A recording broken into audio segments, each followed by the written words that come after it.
जय हिंद दोस्तों। स्वागत है आप सभी का आपका अपना ही YouTube channel ABC let's study पर। 19 फरवरी 2024 से संबंधित सभी प्रतियोगिता परीक्षाओं के लिए अति महत्वपूर्ण करंट अफेयर्स को डिस्कशन करते हैं। चलिए शुरू करते हैं। आज का पहला प्रश्न की ओर चलते हैं और पहला प्रश्न है, द इकोनॉमिक इंटेलिजेंस यूनिट के लोकतंत्र सूचकांक 2023 में भारत को कौन सा स्थान मिला है? द इकोनॉमिस्ट इंटेलिजेंस यूनिट के लोकतंत्र सूचकांक 2023 में भारत को कौन सा स्थान मिला है? आपका ऑप्शन है ऑप्शन नंबर ए 40वां, बी 41वां, सी 42वां और डी 43वां। इसका आंसर होगा ऑप्शन नंबर बी 41वां। ऑप्शन नंबर बी 41वां। ठीक है, ये जो है इकोनॉमिक इंटेलिजेंस यूनिट जो है इसको जारी करता है यह रिपोर्ट। टॉप पे कौन है? टॉप पे जो है 3 देश है, नॉर्वे है, न्यूजीलैंड है और आइसलैंड है। नॉर्वे, न्यूजीलैंड और आइसलैंड जो है यह टॉप पे है। और बॉटम सबसे निचले स्तर पे कौन है? नॉर्थ कोरिया है, अफगानिस्तान है और म्यांमार है। नॉर्थ कोरिया, अफगानिस्तान और म्यांमार है।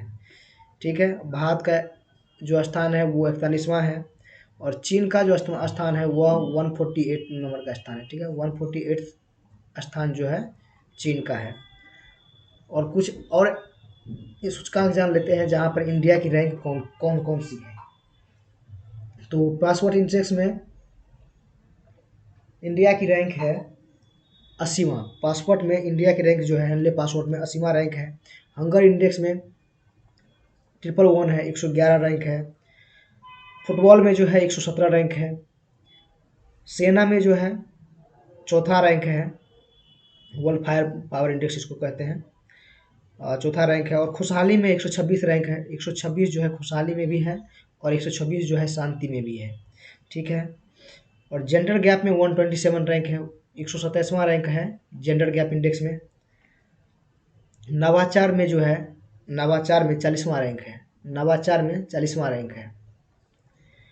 और क्लाइमेट चेंज में जो है 7वां रैंक है। ठीक है, क्लाइमेट चेंज में 7वां रैंक है। चलिए आगे बढ़ते हैं आज का दूसरा प्रश्न की ओर। दूसरा प्रश्न है, हाल ही में मुख्यमंत्री विश्वकर्मा पेंशन योजना किसने प्रारंभ की है?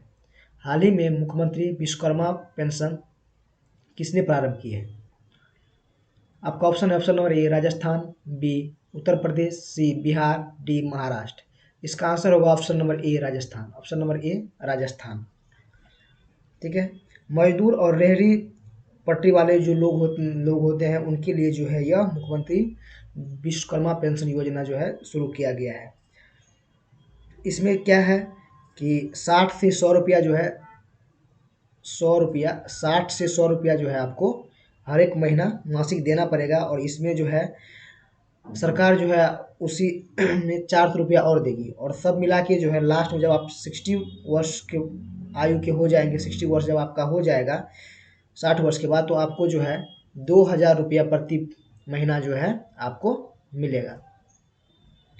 ठीक है, और अभी जो है राजस्थान में रामसर साइट, जैसे कि पूरा रामसर साइट अभी इंडिया में कितना हो चुका है? पहले 75 था, अभी जो है 80 हो चुका है।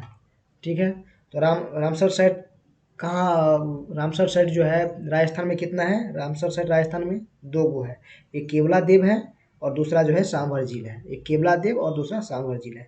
सबसे ज़्यादा तमिलनाडु में है और दूसरे नंबर पे यूपी में है। पीएम विश्वकर्मा योजना कब लॉन्च किया गया था? ये मुख्यमंत्री विश्वकर्मा है। और पीएम विश्वकर्मा योजना जो है 17 सितंबर को मोदी जी के जन्मदिन के शुभ अवसर पे जो है लॉन्च किया गया था पीएम विश्वकर्मा योजना। ठीक है, इसमें 18 प्रकार, इसमें जो है 18 प्रकार के व्यापार शामिल है। 18 प्रकार के व्यापार है इसमें शामिल है। और 52वां टाइगर रिजर्व कहाँ कौन सा है? 52वां टाइगर रिजर्व तो ये रामगढ़ विषधारी जो है, रामगढ़ विषधारी राजस्थान में है। यही जो है 52वां टाइगर रिजर्व है। चलिए आगे बढ़ते हैं आज का तीसरा प्रश्न की ओर। तीसरा प्रश्न है, हाल ही में इसरो ने मौसम उपग्रह इनसैट 3DS को किससे लॉन्च किया है? आपका ऑप्शन है ऑप्शन नंबर ए PSLV ऐप 58, बी GSLV ऐप 13, सी PSLV ऐप 59 और डी है GSLV ऐप 14। इसका आंसर होगा option number D GSLV app 14। ठीक है, GSLV ऐप 14। GSLV जो रॉकेट है इसको नोटी बॉय भी बोला जाता है, ठीक है। और यह जो उपग्रह लॉन्च किया गया है इनसैट 3DS, यह जो है सतीश धवन केंद्र जो है श्रीहरिकोटा में, यहाँ से लॉन्च किया गया है, ठीक है। आंध्र प्रदेश में जो है, आंध्र प्रदेश के श्रीहरिकोटा में सतीश धवन केंद्र, वहाँ से लॉन्च किया गया है। इसरो ने इसको लॉन्च किया है और मौसम संबंधी जानकारी जो है इससे मिलने वाली है, ठीक है। और निर्माण कहाँ हुआ था इस रॉकेट का? निर्माण जो है हुआ था विक्रम साराभाई स्पेस सेंटर में, इसका निर्माण हुआ था, ठीक है। और कुछ और विशेष जानकारी जान लेते हैं। PSLV C57 से जो है क्या लॉन्च हुआ था? आदित्य L1 हुआ था, ठीक है। L1 जो है आदित्य L1 ये लॉन्च हुआ था C57 से। और C58 से, PSLV C58 से लॉन्च हुआ था POEM और एक्सपोसेट जो है लॉन्च हुआ था, ठीक है। C58 से लॉन्च हुआ था POEM और एक्सपोसेट। और LBM 3rd M4 से कौन सा लॉन्च हुआ था? LBM 3rd M4 से चंद्रयान 3rd लॉन्च हुआ था, जिसके लैंडर का नाम विक्रम है और रोवर का नाम जो है प्रज्ञान है, ठीक है। GSAT-20 किसके द्वारा लॉन्च किया गया है? GSAT-20 किसके द्वारा लॉन्च किया गया है अभी हाल ही में? तो ये फाल्कन 9 के द्वारा जो है, फाल्कन 9 के द्वारा ये लॉन्च किया गया है। ये जो है स्पेस एक्स का रॉकेट है, इसके द्वारा लॉन्च किया गया है। आगे बढ़ते हैं आज का चौथा प्रश्न की ओर। चौथा प्रश्न है, 9वें रायसीना डायलॉग में किस देश के प्रधानमंत्री मुख्य अतिथि होंगे? 9वें रायसीना डायलॉग में किस देश के प्रधानमंत्री मुख्य अतिथि होंगे, ठीक है। तो रायसीना डायलॉग कहाँ पर होता है? ये न्यू दिल्ली में होता है, ठीक है। आपका option number A Netherlands, B Finland, C Greece और डी यूके। इसका आंसर होगा option number C Greece, option number C Greece, ठीक है। ये नए रायसीना जो है डायलॉग कब शुरुआत की गई थी? रायसीना डायलॉग की ये जो है 2016 में शुरुआत की गई थी, ठीक है। 2016 में शुरुआत की गई थी। इसे कौन कौन जो है संस्था मिलके जो इसे शुरुआत करती है? तो इसे जो है ऑब्जर्वर फाउंडेशन और विदेश मंत्रालय के द्वारा जो है शुरू किया गया है, ठीक है। ऑब्जर्वर फाउंडेशन और विदेश मंत्रालय के द्वारा, ठीक है। ऑब्जर्वर फाउंडेशन और विदेश मंत्रालय के द्वारा जो है यह शुरू किया गया है। ये IAS के एग्जाम में पूछा गया क्वेश्चन है ये, ठीक है, कि कौन शुरू करता है? ऑब्जर्वर फाउंडेशन और विदेश मंत्रालय शुरू करता है। अभी 9वें क्रम का 2024 में है, ठीक है। मुख्य अतिथि कौन है? ग्रीस के PM का नाम है मित्सोताकिस जो है वहाँ के PM का नाम है, ठीक है। यहीं पर जो है वही यहाँ आएंगे, ठीक है। थीम क्या है? चतुरंगा। इसका थीम क्या है रायसीना डायलॉग का? इस बार चतुरंगा थीम है, ठीक है। चतुरंगा मतलब संघर्ष, प्रतियोगिता, सहयोग और निर्माण। संघर्ष, प्रतियोगिता, सहयोग एवं निर्माण, ठीक है। पहला ओलंपिक कब हुआ था और कहाँ हुआ था? पहला ओलंपिक जो है 1896 में हुआ था, ठीक है। 1896 में हुआ था। 1896 में पहला ओलंपिक हुआ था एथेंस में, ग्रीस के एथेंस में हुआ था, ठीक है। एथेंस में हुआ था। और ये जो है 23 जून 1994 में जो है कमेटी बनी थी, उसके बाद 96 में जो है पहला ओलंपिक हुआ था। ओलंपिक का मुख्यालय कहाँ है? लुसाने में ओलंपिक का मुख्यालय है। इंटरनेशनल ओलंपिक कोऑपरेशन का मुख्यालय कहाँ पर है? लुसाने में इसका मुख्यालय है। और 75th जो अभी हाल ही में जो रिपब्लिक डे हुआ है, इसका चीफ गेस्ट कौन थे?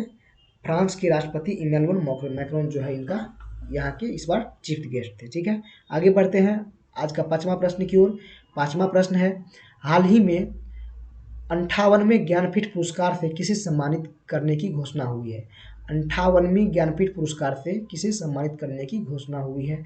आपका ऑप्शन है ऑप्शन नंबर ए जगत गुरु रामभद्राचार्य, बी गीतकार Gulzar, C Javed Akhtar, D A and B दोनों। इसका आंसर होगा option number D A and B दोनों, ठीक है। रामभद्राचार्य जी को और गीतकार गुलजार को, ठीक है। ज्ञानपीठ पुरस्कार जो है साहित्य के क्षेत्र में जो है भारत का सर्वोच्च सम्मान है, ठीक है। साहित्य के क्षेत्र में भारत का सर्वोच्च सम्मान है यह ज्ञानपीठ पुरस्कार। इसमें जो है इनामी राशि 11 लाख रुपया दिया जाता है और वाग देवी की एक मूर्ति दी जाती है। 11 लाख रुपये दिए जाते हैं और एक ज्ञान देवी की मूर्ति दी जाती है, बाग देवी की, ठीक है। पहला ज्ञानपीठ पुरस्कार किसे मिला था? तो ये जी शंकर कुरूप को जो है मिला था। पहला ज्ञानपीठ पुरस्कार किसे मिला था? जी शंकर कुरूप को मिला था। मलयालम लैंग्वेज में इन्होंने मलयालम लैंग्वेज की है ये, ठीक है, ग्रुप। और 57वां किसे मिला था इससे पिछले वाला? दामोदर मोजा को मिला था कोंकणी लैंग्वेज के लिए। दामोदर मोजा को मिला था कोंकणी, गोवा की लैंग्वेज कोंकणी है उसके लिए मिला था। और इस बार जो है रामभद्राचार्य और गुलजार को मिला है। रामभद्राचार्य को संस्कृत लैंग्वेज के लिए और गुलजार को उर्दू लैंग्वेज के लिए। ठीक है। 33वां व्यास सम्मान किसे मिला है? 33वां व्यास सम्मान पुष्पा भारती को मिला है। ठीक है। 33वां व्यास सम्मान किसको मिला है इस बार? पुष्पा भारती को मिला है 33वां व्यास सम्मान। सरस्वती सम्मान किसको मिला है? शिव शंकरी को मिला है सरस्वती सम्मान। और हिंदी का साहित्य अकादमी पुरस्कार किसको मिला है? हिंदी का साहित्य अकादमी पुरस्कार किसे मिला है? संजीव कुमार को मिला है। और बुकर पुरस्कार किसे मिला है? अभी पॉल लिंच को जो है बुकर पुरस्कार अभी मिला है। और अंतर्राष्ट्रीय बुकर पुरस्कार किसे मिला है? तो अंतर्राष्ट्रीय बुकर पुरस्कार जो है जॉर्जी गोस्पिंडोल को अभी हाल ही में प्राप्त हुआ है। चलिए आगे बढ़ते हैं छठा प्रश्न की ओर। छठा प्रश्न है, हाल ही में भारतीय महिला बैडमिंटन टीम ने पहली बार एशिया चैंपियनशिप में कौन सा पदक जीतकर इतिहास रचा है?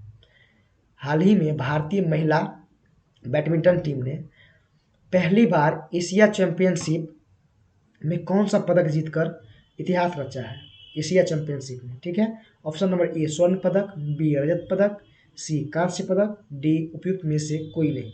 इसका आंसर होगा ऑप्शन नंबर ए स्वर्ण पदक। ऑप्शन नंबर ए स्वर्ण पदक।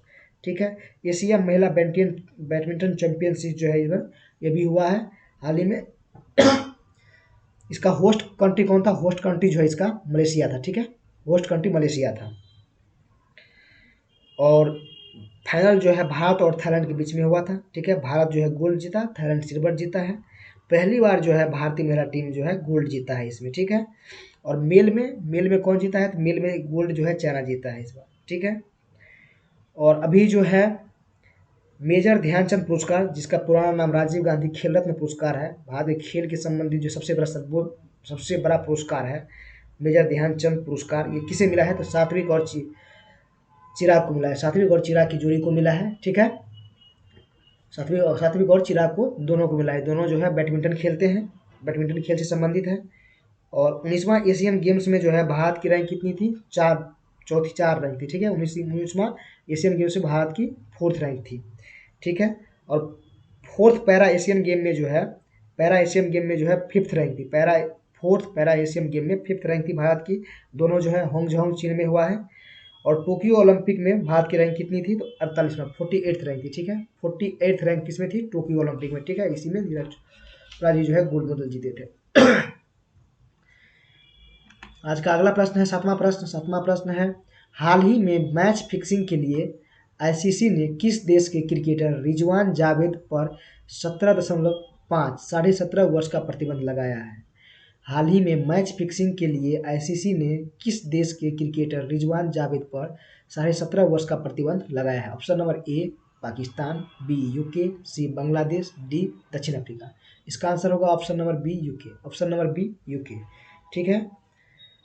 अभी जो है इनके ऊपर जो है फिक्सिंग के लिए 17.5 वर्ष का जो है प्रतिबंध लगा दिया गया है, बैन कर दिया है। ठीक है। आईसीसी का हेडक्वार्टर कहाँ है? आईसीसी का हेडक्वार्टर जो है दुबई में है। यूएई के दुबई में आईसीसी का हेडक्वार्टर है। इसका हेड अभी कौन है? ग्रेग बर्कले साहब जो है इसके हेड हैं। और ये जो है रिजवान जावेद जो है ये पाकिस्तान के नहीं, यह जो है यूके के हैं। ठीक है। और आईपीएल का सबसे महंगा खिलाड़ी कौन है? इस बार का आईपीएल का सबसे महंगा खिलाड़ी मिचेल स्टार्क जो है आईपीएल का सबसे महंगा खिलाड़ी है, जिसको 24.75 करोड़ में जो है खरीदा है। कौन? केकेआर जो है खरीदा है 24.75 करोड़ में खरीदा है। ठीक है। और बीसीसीआई का हेडक्वार्टर कहाँ है? बीसीसीआई का हेडक्वार्टर जो है मुंबई में है। Under 19 ICC under 19 cricket world cup अभी हाल ही में हुआ था। कहाँ हुआ था? साउथ अफ्रीका में हुआ था। ठीक है। साउथ अफ्रीका में हुआ था। कौन जीता है? ऑस्ट्रेलिया जीत गया है और हारने वाला जो है भारत है। ठीक है। आगे बढ़ते हैं आज का 8वां प्रश्न की ओर। 8वां प्रश्न है, हाल ही में विश्व सामाजिक मंच का 16वां सम्मेलन कहाँ प्रारंभ हुआ? विश्व सामाजिक मंच का 16वां सम्मेलन कहाँ प्रारंभ हुआ? Option number A Mexico, B Nepal, C Brazil, D Sri. इसका आंसर होगा option number B Nepal. Option number B Nepal. ठीक है। 16वां सम्मेलन जो है इसका विश्व सामाजिक मंच का 16वां सम्मेलन नेपाल के काठमांडू में हुआ है। ठीक है। काठमांडू जो है नेपाल की राजधानी है, वहीं पर जो है इसका अभी सम्मेलन हुआ है। विश्व सामाजिक मंच की स्थापना कब हुआ था? 2001 में जो है इसकी स्थापना हुई थी। ठीक है, 2001 में इसकी स्थापना हुई थी।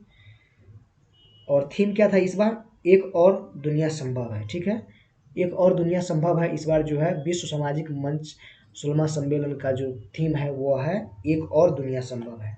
ठीक है, ब्रिक्स का जो 2024 का अध्यक्ष कौन है? ब्रिक्स का 2024 का अध्यक्ष रसिया है। ब्रिक्स ब्रिक्स का 2024 का अध्यक्ष जो है कौन है? रसिया है। ठीक है, रसिया है। और G20 का 2024 का अध्यक्ष कौन है? ब्राज़ील है। ठीक है, सार्क का हेडक्वार्टर कहाँ है? काठमांडू में ही सार्क का हेडक्वार्टर है। इसकी स्थापना, सार्क की स्थापना जो है 1985 में हुआ था। 1985 में स्थापना हुआ था। और नेपाल के साथ जो है सीमा बनाने वाला राज्य कौन कौन से हैं? भारत के कौन कौन से राज्य हैं जो नेपाल के साथ सीमा बनाते हैं? वो है उत्तराखंड है, उत्तर प्रदेश है, बिहार है, पश्चिम बंगाल है और सिक्किम है। ठीक है, उत्तराखंड, उत्तर प्रदेश, बिहार, पश्चिम बंगाल और सिक्किम जो है नेपाल के साथ सीमा बनाते हैं। ठीक है, आगे बढ़ते हैं आज का 9वां प्रश्न की ओर। 9वां प्रश्न है, हाल ही में सिक्किम ने किसके सहयोग से इंस्पायर्स कार्यक्रम प्रारंभ किया है? इंस्पायर्स कार्यक्रम प्रारंभ किया है किसके सहयोग से? आपका ऑप्शन है, option number A IMF, B WEF, C WB यानी कि वर्ल्ड बैंक और डी WTO। किसके किसके सहयोग से किया है? इसका आंसर होगा option number B, world bank के सहयोग से किया है। ठीक है, महिलाओं के लिए जो है, महिलाओं और युवाओं के लिए जो है ट्रेनिंग और रोजगार देने के लिए जो है, इसके लिए जो है ये इंस्पायर योजना जो है शुरू किया गया है। इसके लिए जो है वर्ल्ड बैंक से लोन लेंगे ये। ठीक है, ये सहयोग से शुरू हो रहा है। तो IMF और वर्ल्ड बैंक का मुख्यालय कहाँ है? IMF और वर्ल्ड बैंक का जो मुख्यालय है, हेडक्वार्टर, ये है वाशिंगटन DC में। ठीक है, वाशिंगटन, अमेरिका की राजधानी वाशिंगटन DC में इसकी मुख्यालय है। ठीक है, और वर्ल्ड इकोनॉमिक फोरम का जो है ये वर्ल्ड इकोनॉमिक फोरम, इसका जो है शीतकालीन बैठक कहाँ होता है? दावोस में, स्विट्जरलैंड के दावोस में जो है इसकी बैठक होती है। ठीक है, शीतकालीन बैठक होती है। WTA का मुख्यालय कहाँ है? WTA का मुख्यालय जो है जिनेवा में है। ठीक है, इसकी स्थापना कब हुई थी? 1 जनवरी 1995 को जो है 1995 को जो है इसकी स्थापना हुई थी WTO की। ठीक है, जिनेवा में जो है और सब चीज़ों की मुख्यालय, जैसे WHO का मुख्यालय भी जिनेवा में है। इंटरनेशनल लेबर ऑर्गेनाइजेशन का मुख्यालय भी जो है यही है, जिनेवा में भी है। वर्ल्ड इकोनॉमिक फोरम का मुख्यालय भी जो है जिनेवा में भी है। ठीक है, जिनेवा में भी है। अब सिक्किम का CM अभी कौन है? सिक्किम में हुआ है, तो सिक्किम का CM अभी कौन है? तो प्रेम सिंह तमांग जो है यहाँ के CM है। ठीक है, सिक्किम को भारत में कब मिलाया गया और कौन से अमेंडमेंट के तहत मिलाया गया? तो 36th कॉन्स्टिट्यूशन अमेंडमेंट जो है, 36th कॉन्स्टिट्यूशन अमेंडमेंट और 1975 में जो है सिक्किम को भारत में मिला लिया गया था। ठीक है, दर्रा कौन कौन सा सिक्किम में है? सिक्किम में जो है नाथुला और जयलेपला दर्रा जो है सिक्किम में है। नाथुला और जयलेपला 2 दर्रा जो है सिक्किम में है। ठीक है, सिक्किम में राष्ट्रीय उद्यान कौन सा है? कंचनजंगा राष्ट्रीय उद्यान है। ठीक है, कंचनजंगा राष्ट्रीय उद्यान है जो मिक्स हेरिटेज में, वर्ल्ड मिक्स हेरिटेज में जो है आता है, भारत का पहला है। ठीक है, न्यूनतम जनसंख्या वाला राज्य कौन सा है? यह सिक्किम ही है।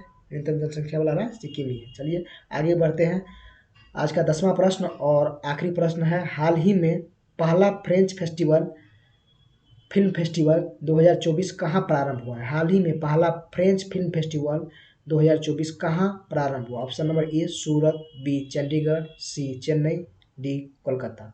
इसका आंसर होगा option number D Kolkata. Option number D Kolkata. ठीक है, पश्चिम बंगाल के कोलकाता में जो अभी हुआ है। चीफ गेस्ट कौन थे इसमें?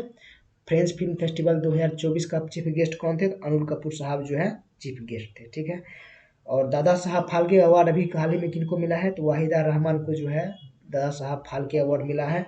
और ऑस्कर अवार्ड पाने वाली पहली भारतीय महिला कौन थी?